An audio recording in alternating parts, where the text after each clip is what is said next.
Padre Pio was in the confessional when a woman rushed in, panicked. She pleaded for protection, saying her home was under attack. Padre Pio stopped her with a question she didn't expect. "Do you have a mirror in your bedroom?" The woman froze. "Yes," she replied. "I do." Padre Pio closed his eyes, paused for what seemed like an eternity.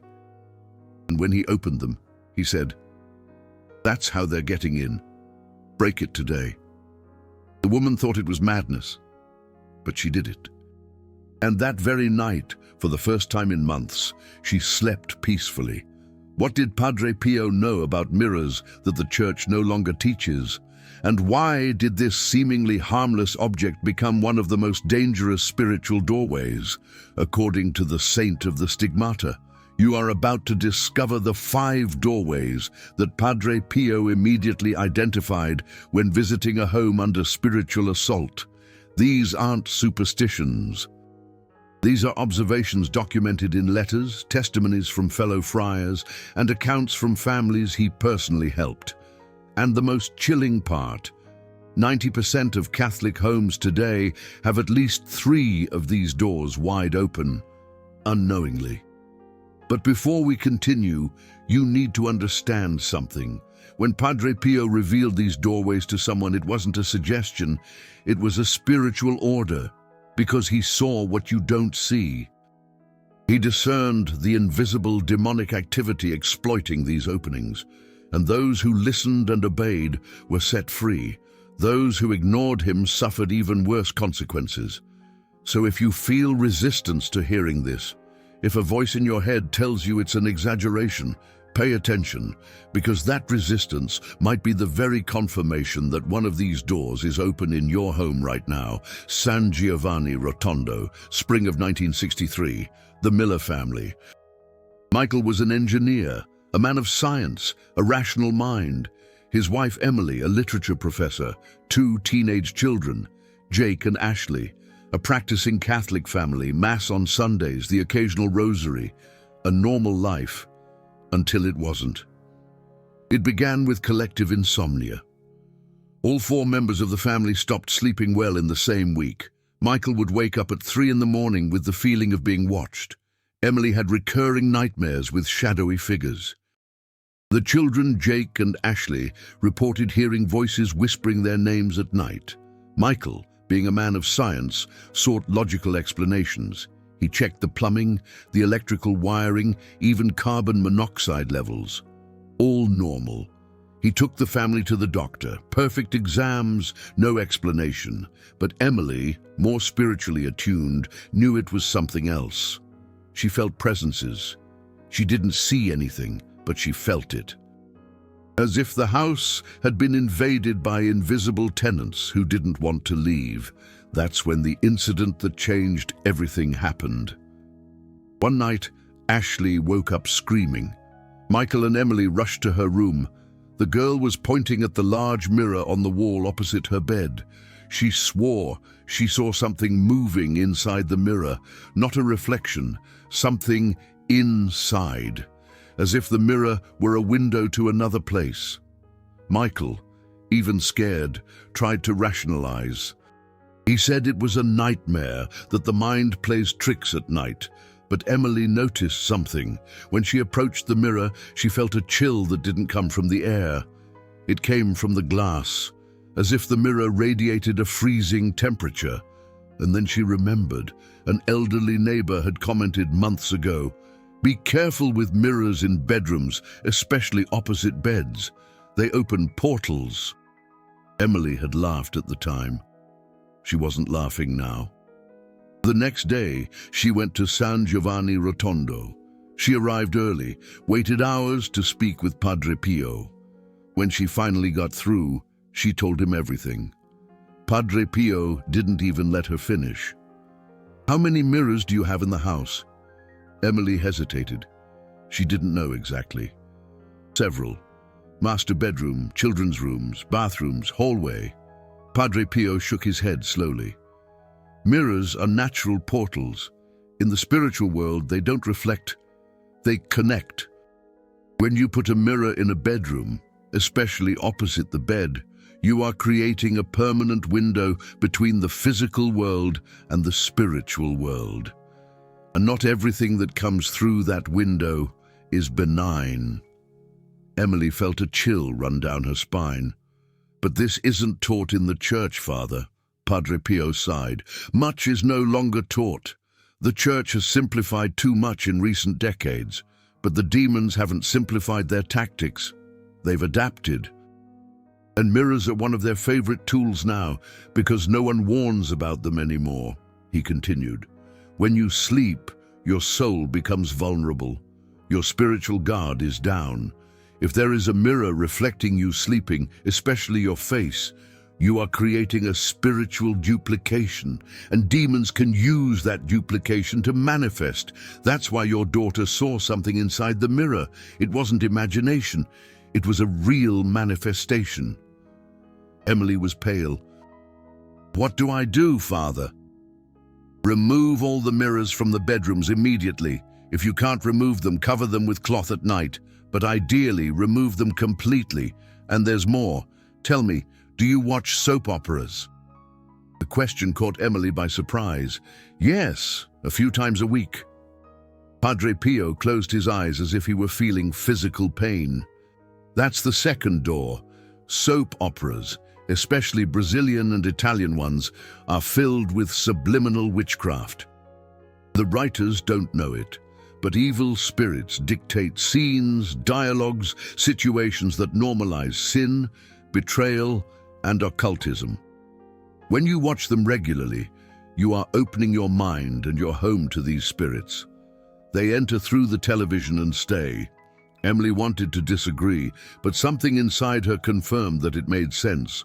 Padre Pio wasn't finished. Third door, second-hand items. Have you bought anything used recently? Antique furniture? Clothing from a thrift store? Emily remembered. 3 months ago, Michael brought an antique desk from an auction. He said it was a piece of historical value. It had been in his office ever since. And when did the problems begin? Emily did the mental math. 3 months ago, exactly when the desk arrived. Padre Pio nodded. Objects carry the spiritual energy of those who owned them. If the previous owner lived in sin, practiced occultism, or was under a curse, the object can carry attached demons. When you bring it home, you bring the demons with it. The desk needs to go. And if it is of great sentimental or financial value, it needs to be exorcised by a priest before staying in the house. Emily was processing everything: mirrors, soap operas, used objects, 3 doors she had never considered. Padre Pio raised 4 fingers. 4th door, conversations. Do you or your husband speak ill of others at home? Gossip, judgment. Emily lowered her eyes. Yes. She and Michael had a habit of commenting on neighbors, co-workers, other people's problems. Padre Pio was direct. There's no such thing as harmless gossip. Every time you judge someone aloud in your home, you're inviting a demon of division. That demon feeds on discord, and it's not satisfied just listening. It starts creating discord in the house itself. That's why families who gossip together eventually fight with each other. And then there's the 5th door, the worst of them all. Emily held her breath. Lack of forgiveness. Are you holding a grudge against someone? An old wound? Unresolved resentment? Emily felt a lump in her throat. Yes. She had a sister she hadn't spoken to in 5 years over an inheritance. Deep, unforgiven hurt. Padre Pio placed his hand on her shoulder. That's the widest door. Lack of forgiveness is an open invitation to demonic torment. The Bible is clear. If you don't forgive, you are handed over to the tormentors until you pay off the whole debt. Tormentors are not a metaphor. They are literal demons who have the legal authority to torment those who do not forgive. Emily began to cry. I can't forgive, Padre. She hurt me too much. Padre Pio was firm, but compassionate. then you will continue suffering.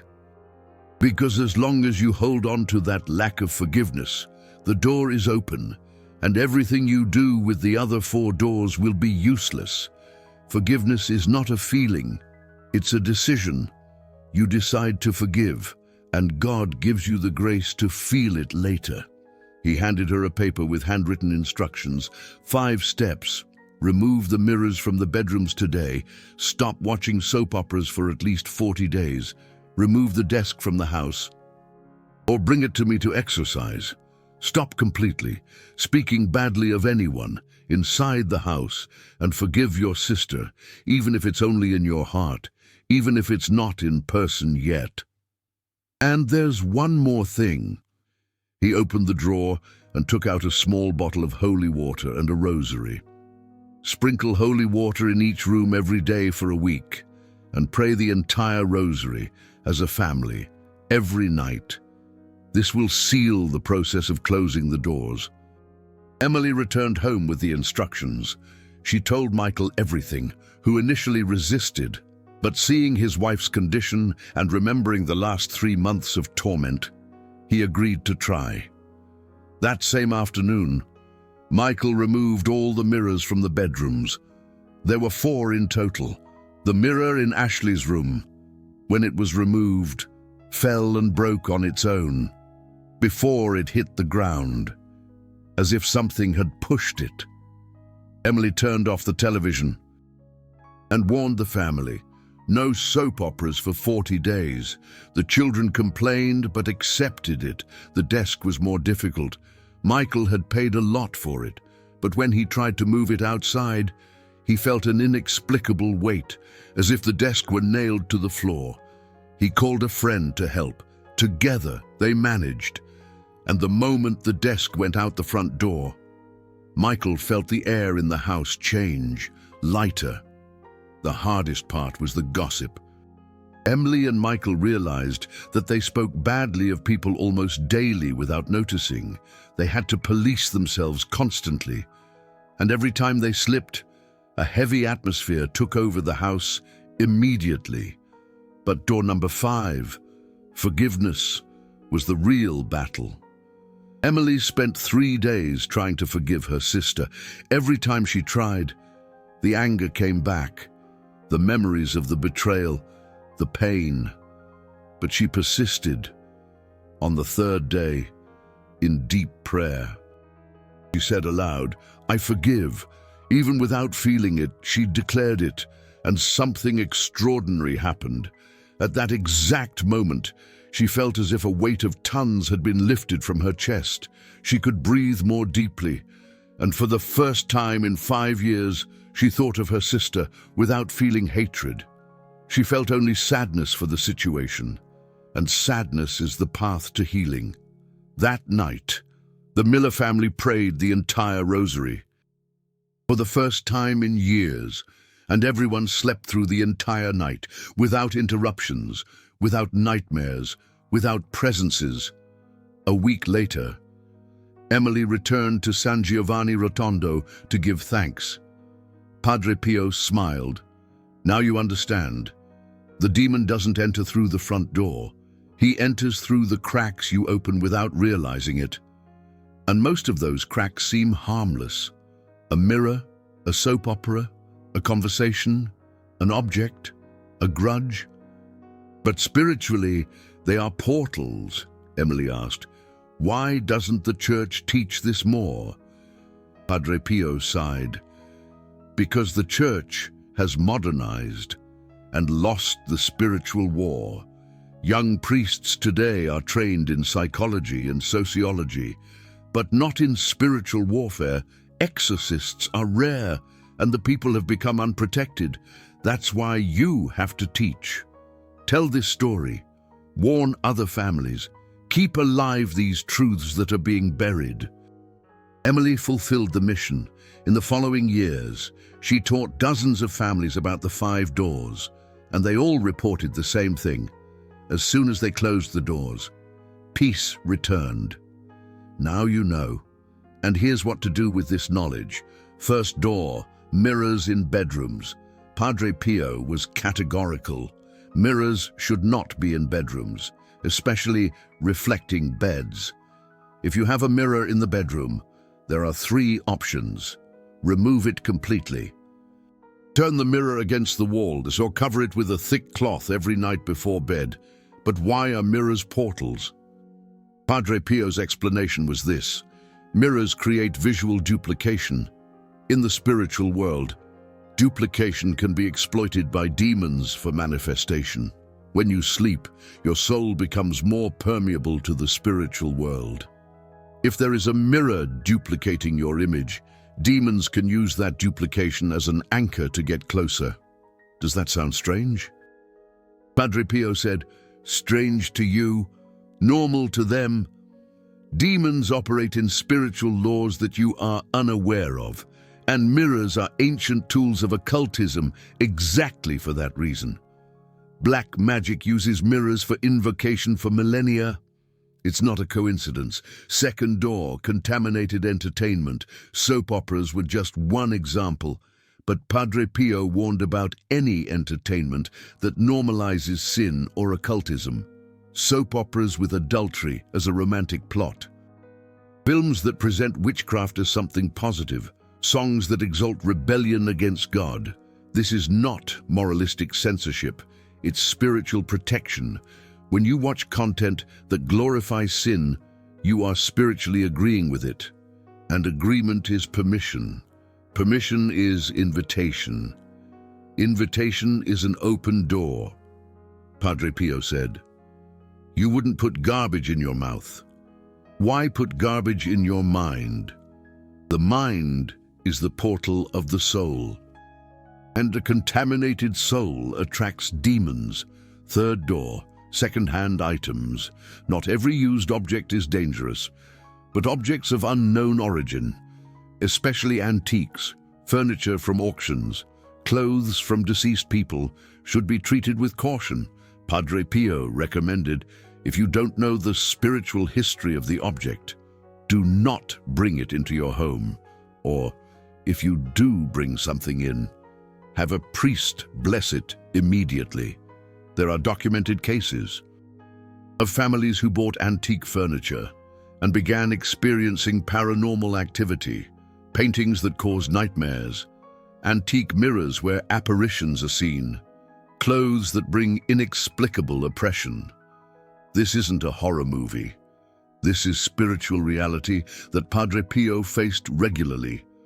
Fourth door, toxic conversations, gossip, judgment, criticism, verbal cursing.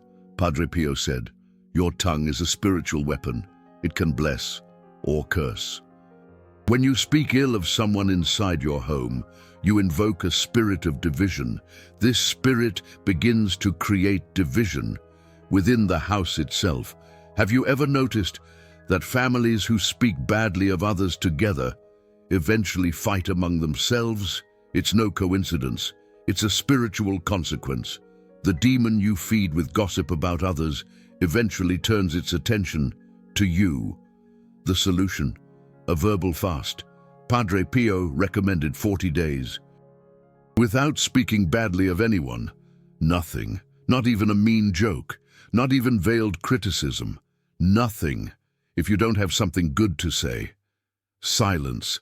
This fast closes the door and expels the demon of division. Fifth door, unforgiveness. This is the worst because it's the most hidden. You may have closed the first 4 doors, but if you harbor unforgiveness, the house remains infested because unforgiveness gives legal authority for demons to torment you. Jesus was clear in the parable of the unmerciful servant. The servant was handed over to the torturers. Torturers, in the original Greek, is basanistas, which means, well, torturers. In the spiritual context, these are demons of torment.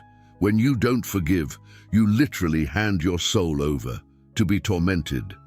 Padre Pio saw this clearly. He could discern when someone harbored unforgiveness just by looking at them, and he would say, as long as you don't forgive, I can't help you, because God respects free will, and you are choosing torment. Forgiveness isn't a feeling, it's a decision. You decide to forgive, even without feeling like it, and God honors the decision and eventually brings the feeling. But let me tell you 3 more documented cases, so you understand that this isn't just theory, it's proven reality. Case 1, Milan, 1965, the Moretti family. Their 16-year-old daughter Ashley began having inexplicable panic attacks whenever she entered her own room. Doctors diagnosed generalized anxiety. They medicated her. Nothing worked. The mother, desperate, wrote to Padre Pio, describing the room, bed, wardrobe, desk, and an antique full-length mirror that her grandmother had left as an inheritance. Padre Pio responded by letter in 3 days. The mirror is the anchor. Remove it immediately. The family hesitated. It was a valuable inheritance, a piece from the 1800s, an elaborate golden frame. But Ashley's situation was unbearable. They removed the mirror and placed it in the basement, covered with a cloth. That same night, Ashley entered her room without a crisis. She slept peacefully for the first time in 6 months. The family tried to bring the mirror back 3 weeks later, thinking it was a coincidence. The next day, Ashley had the worst crisis yet. They removed it permanently. There were never any more problems. Padre Pio explained in the second letter, antique mirrors are worse because they have absorbed decades or centuries of energy from the environments where they have been. If they have been in houses with tragedies, violent deaths, occult practices, they carry all of that. And when you put it in a room, especially of a young person who is spiritually vulnerable, the mirror becomes an active portal. Case 2, Naples, 1964, the Gallo family. The couple was on the verge of divorce, daily fights, inexplicable hatred for each other. They had 15 years of happy marriage. Suddenly, in 6 months, everything collapsed. Padre Pio, upon hearing the case, asked specific questions about the routine of the house. He discovered that 6 months ago, they bought their first television, and since then, they watched a soap opera together every night. The soap opera in question had a plot of betrayal, divorce, adultery as romanticization. Padre Pio was direct. Turn off the television for 60 days, complete fast from entertainment. Replace it with the rosary and biblical reading together. The couple accepted, skeptical but desperate. In the first 10 days, they felt withdrawal. They wanted to turn on the TV. They argued about it, but they persisted. On day 15, they had their first deep conversation in months. On day 30, they started laughing together again. On day 60, they renewed their vows in front of Padre Pio. He explained, entertainment is not neutral. Soap operas with themes of family destruction invoke demons of division. You watched them together, but you were spiritually agreeing with the marital destruction portrayed. And demons took this as permission to destroy your marriage. When you cut off the source, you cut off the demon's fuel. Case 3, Florence, 1962. An elderly widow, Mrs. Carmela. She had lived alone for 3 years, since her husband passed away. She began to have nocturnal visits. She felt a male presence in the room. She even heard the voice of her deceased husband calling her name. Padre Pio investigated by letter. He asked about objects of her husband that were still in the house. Carmela had kept everything untouched. His clothes in the closet, his watch on the nightstand, his cane leaning against the chair, his reading glasses on the bookshelf. Padre Pio was clear. You are creating a sanctuary for the dead. This attracts spirits. And it's not always the spirit of your husband.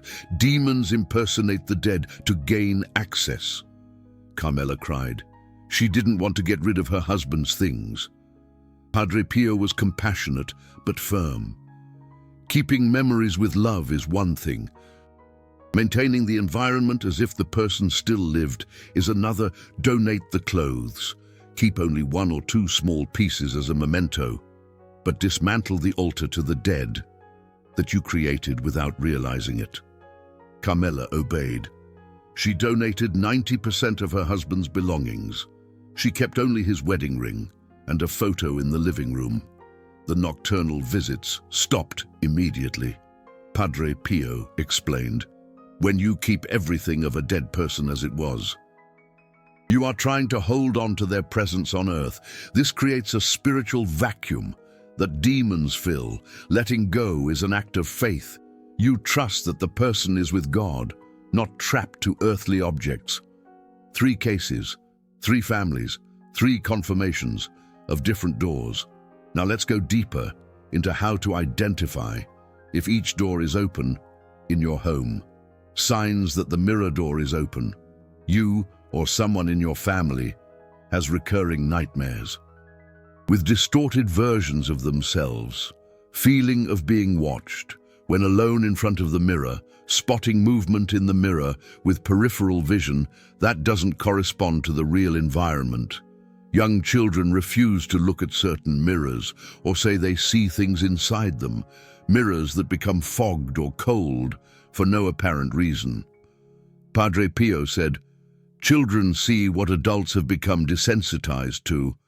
If a child is afraid of a specific mirror, believe them. It's not imagination." Signs that the entertainment door is open. You watch something and then feel a spiritual weight, an inexplicable discouragement, or a desire to sin related to the content you watched. Family arguments increase on the days you watch certain shows. Intrusive thoughts that reflect lines or situations from soap operas or movies. Progressive normalization of behaviors you once considered wrong. Addiction to following plots. To the point of anxiety if you miss an episode. Padre Pio said, "If you need entertainment to function, entertainment has become an idol, and an idol is an open door for demons." Signs that the object's door is open. You brought an object home, and since then the atmosphere has changed. Nightmares have started. Unexplained illnesses have arisen. There is a specific object that no one likes to touch or be near. Objects that provoke bad memories or intense negative feelings. Antiques that came from auctions, houses of deceased people, or thrift stores, and brought a heavy atmosphere to the environment. Padre Pio said, "Objects are not neutral. They are impregnated by the spiritual life of those who possess them. If you feel persistent discomfort near an object, trust your discernment. Remove it." Signs that the conversation's door is open. You speak badly of someone, and soon after someone speaks badly of you. Gossip that you spread comes back distorted against you. Increase in conflicts in the house after gossip sessions about others. Feeling of weight or guilt after judgmental conversations. Climate of growing distrust among family members. Padre Pio said, "The tongue that judges others will be judged. The mouth that spreads discord will receive discord back. It is a spiritual law. You reap what you sow, including in words." Signs that the door of unforgiveness is open. You think about the person who hurt you and feel physical anger, tightness in your chest, a lump in your throat. Recurring nightmares involving the person or the situation. Unexplained physical illnesses that doctors cannot diagnose, especially heart, gastric, or dermatological problems. Pattern of relationships repeating the same wound, inability to feel full joy, as if something always blocks it. Padre Pio said, "Unforgiveness is a prison that you build for the offender, but you are the one who remains locked inside. The offender goes on with their life. You rot in bitterness. Forgiveness is the key that frees you, not them." Now, you may be thinking, but are there other doors besides these 5? Yes. Padre Pio identified many, but these 5 are the most common and the most dangerous. If you close these 5, you will already feel a drastic difference. Other less common doors that Padre Pio mentioned include occult books, even if you don't practice, images of pagan idols or hidden symbols, even decorative ones, specific plants used in witchcraft, like rue in excess or comigo ningem pod and dumb cane, practicing superstitions like not walking under a ladder or throwing salt over your shoulder, because superstition is faith in the object instead of faith in God. But the most important thing is to understand the principle behind the doors. Everything that diverts your trust from God and places it in something else is a potential door. Everything that normalizes sin is a door. Everything that has a hidden origin is a door. Everything that you don't forgive is a door. And when you close these doors, what happens? The Miller family experienced immediate peace. But it wasn't just emotional peace. There were practical changes. Jake, the teenage son who had insomnia for months, went back to sleeping normally. Ashley stopped having nightmares. Michael felt creativity return to his work, something that had been blocked. Emily reconciled with her sister 2 months later, and the inheritance that caused the fight didn't even matter anymore. Coincidences? Padre Pio would say, when you obey God, miracles stop being coincidences and become normality. But there's a warning that Padre Pio always gave. When you start closing the doors, the demon reacts. In the first 3 days, there may be an increase in activity, worse nightmares, strong internal resistance, temptation to give up. This doesn't mean it's getting worse. It means it's working. The demon is desperate because it knows it's being expelled. If this happens, don't stop. Continue. Increase prayer. Increase holy water. Pray more rosaries. Call for spiritual reinforcements, but don't stop in the middle, because stopping in the middle leaves the door ajar, and the demon returns with 7 worse than itself. You have just received one of the most important alerts that Padre Pio left for the people of God. The 5 doors that you open to evil without realizing it. Mirrors in bedrooms, contaminated entertainment, second-hand items, toxic conversations, unforgiveness. But this revelation didn't come without cost. Producing content like this requires deep research in archives, original letters, testimonies from those who lived with Padre Pio, and channels that speak these truths face opposition, blocked algorithms, demonetization. This is where super thanks comes in. You have just discovered something that can save your family from years of spiritual torment. If this information touched you, if you felt it arrived at the right time, consider using the super thanks down there. It's not just financial support, it's you saying, these truths need to continue reaching those who suffer. When you click on that golden heart, you become an ally of this mission. You are guaranteeing that more families discover the open doors before it's too late. You are investing in the spiritual protection of Catholic homes that the clergy themselves have stopped warning about. Padre Pio said, "Whoever spreads divine truth receives angelic protection. Be part of it. Use the super thanks and keep this revelation alive. Now, practical part. How are you going to apply this today? Step 1, do a spiritual inventory of your home. Walk through each room, identify the 5 doors, write them down. Step 2, prioritize. If you have all 5 doors open, start with unforgiveness. Forgive today, even if it's just an inner decision. Then move on to the mirrors, because they are the easiest to remove physically. Step 3, entertainment fast. Turn off soap operas, problematic series, toxic music. Replace with rosary, Bible reading, Lives of the Saints. Step 4. Review all second-hand items. If you don't have peace about an object, remove it, or take it to be blessed by an exorcist priest if possible. Step 5. 40-day verbal fast. No gossip, criticism, judgment if you slip up. Restart the count. Step 6. Sprinkle holy water daily in each room for a week. While doing this, declare aloud, "This house belongs to Jesus Christ. Every spirit that does not submit to Christ must leave now in the name of Jesus." Step 7. Daily rosary as a family. If you live alone, pray alone anyway. But pray the complete rosary. 5 mysteries. That's the spiritual shield Padre Pio most often recommended. Step 8. Observe the signs. Peace returning, sleep improving, bad dreams ceasing, relationships healing. These are indicators that the doors have been successfully closed. And what if you do all of this and still sense spiritual activity? Seek out an exorcist. There might be something deeper, something that demands priestly authority. But in most cases, closing these 5 doors solves 90% of the problems.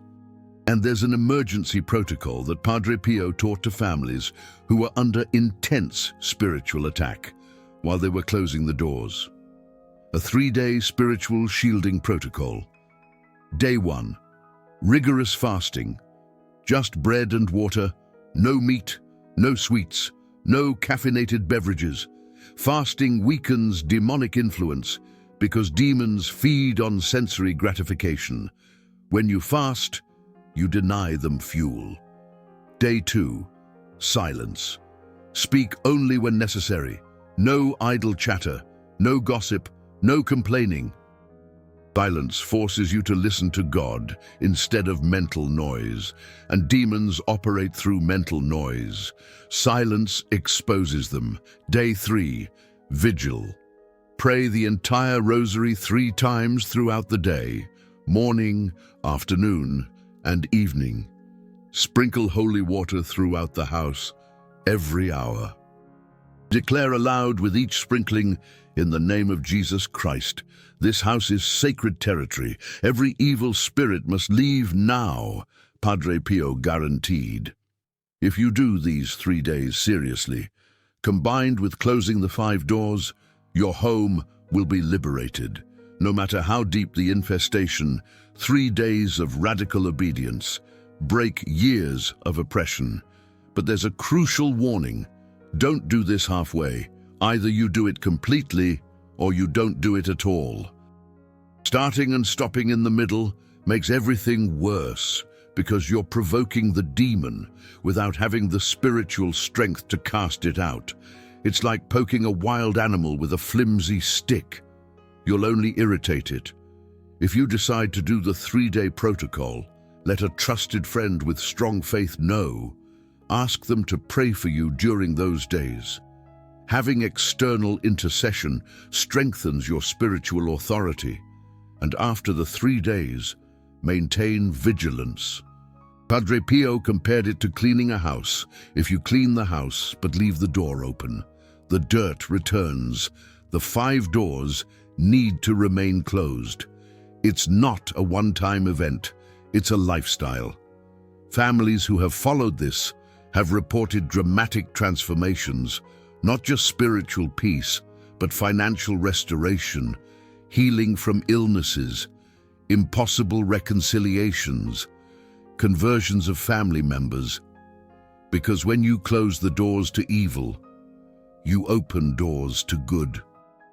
Demons leave, angels enter, curses are broken, blessings flow. This is the revelation that Padre Pio left us. Simple, practical, effective. The doors that you open to evil without even realizing it. And now that you know longer have an excuse. Closing them or leaving them opened is your choice. But remember, ignorance is no longer an option. Knowledge brings responsibility. And you just received knowledge that can save your home. The question is, will you obey or will you ignore? Type "discovered" if you identified which door was open in your home. Comment down below which of the 5 shocked you the most. Was it the mirrors? Was it the lack of forgiveness? Was it the soap operas? Tell your story and tag that person that you know is suffering and needs to close these doors urgently. Your comment might be what saves someone's family today.